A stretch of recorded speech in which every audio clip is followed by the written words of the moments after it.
Mag-open po tayo ng any browser. Tapos type po natin so-staging.dev@kilabarson.ph. Tapos magre-redirect po tayo sa login page. Para naman po magkaroon tayo ng account dito, may bibigay po ang QAD ng Excel file. Tapos dito po sa Excel file, ilalagay nyo po lahat ng school credential nyo po. Yung required lang po. Yung iba, yung mga pag wala po yung optional, wag na lang po natin lagyan. Sabay, dito po sa school email address, dito po magsisend yung account credential nyo po. Kaya dapat po working po yung email nyo po dito. Once na makatanggap po kayo ng email, ganito po yung email na matatanggap nyo. Ganito po, punta lang po tayo sa email address po natin. Sabay ganito po yung matatanggap nyo.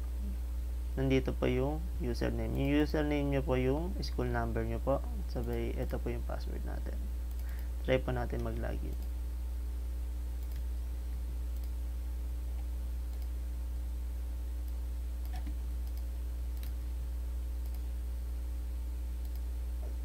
Basta i-click natin itong login, may magsisend po sa atin na OTP. Saan naman po natin makikita yung OTP? Doon lang po sa nilagay natin na school email address. Ito.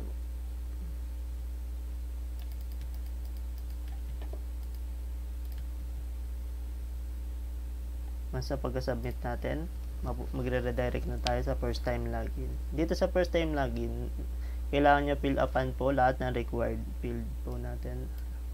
Lahat po na may asterisk po dito, like po sa first name, kailangan po natin siya lagyan, kundi hindi tayo makapag-proceed po.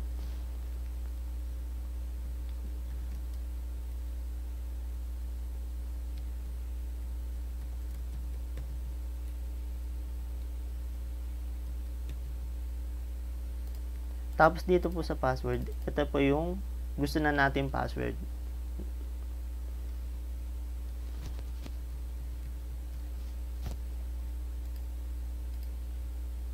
Yan. Kapag may mga mali naman po, pwede po natin like school number, school name, pwede na po natin i-edit dito.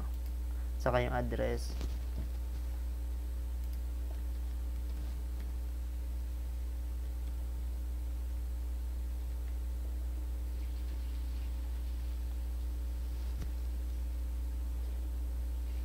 Tapos dito po, mag-upload po tayo ng SEC registration permit. Dito po ay puro Excel lang po to.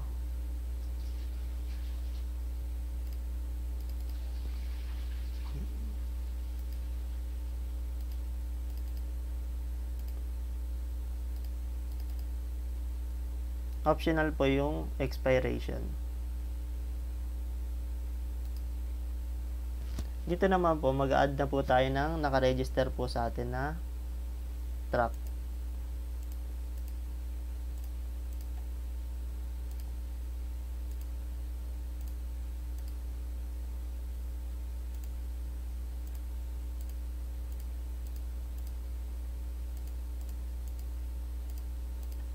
Yan.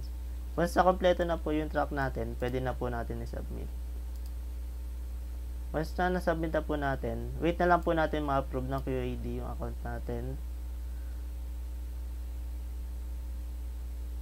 Pwede na muna tayo mag-logout at wait na, i-check na lang po natin. Sa susunod, pwede naman tayo mag-login na lang po ulit at i-check natin kung na-approve na po yung account natin. Once na na-approve na po yung account natin, once na nag-login tayo, mag-redirect na po tayo sa dashboard. Tapos punta lang po tayong transaction, SO application, create lang po tayo ng application. Dito po sa student file, makukuha po natin to under resources tab, tapos template. Download lang po natin.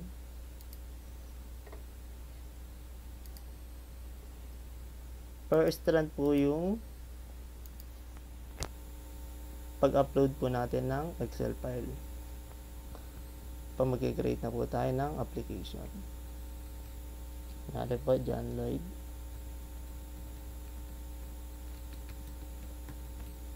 Permato colon.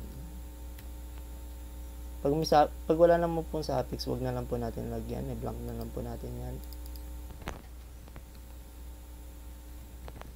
Pero pag may suffix naman po, kailangan din po natin tong mag-select po ng suffix position, kung after first name ba yung suffix niya or after first name. Save lang natin. Tapos balik po tayo ng ISO application, create po tayo. Kunyari ABM. Download na. Upload natin tong attestation file. Form 9. Kung anong pagkakasunod-sunod po ng Form 9 nyo, ganun din po dapat yung pagkasunod-sunod dun sa Excel file na i-upload nyo. Yan, graduation date. Yan, once na naka-create po, makikita nyo po yun din sa table. Ito po yung laman ng Excel file natin kanina. Tapos wait na lang po natin mapunta sa ma-approve ng QAD yung application natin.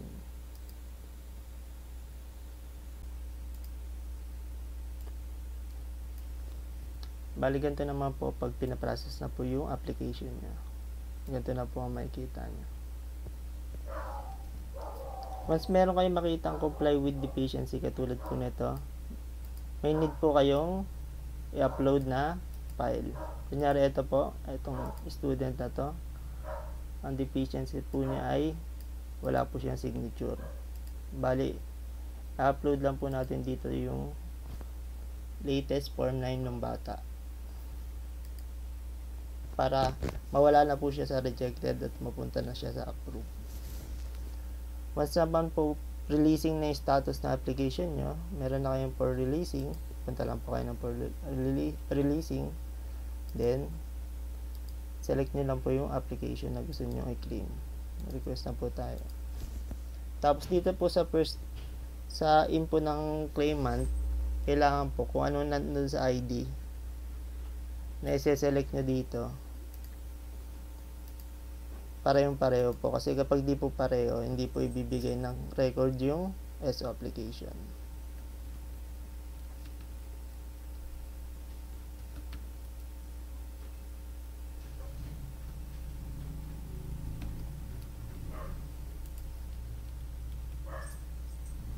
Once na na-submit nyo po ito, pwede na po kayo pumunta ng regional office at pwede nyo na pa i-claim yung SO application nyo.